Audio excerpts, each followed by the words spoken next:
Cora personalis is a Latin phrase that translates to care for the whole person.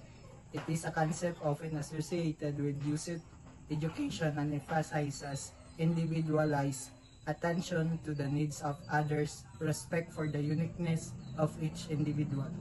This can be applied in everyday life by treating each person you encounter as an individual with their own unique needs and experiences.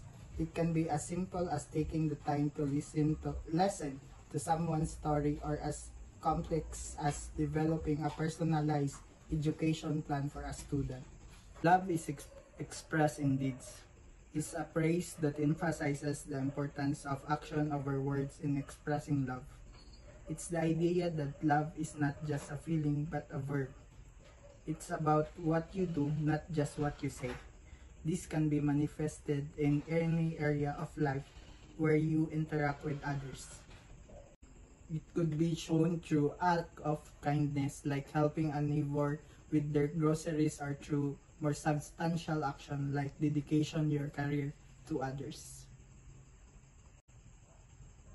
In a broader sense, these values can be applied to many areas of life, including personal relationship, professional settings, and community involvement.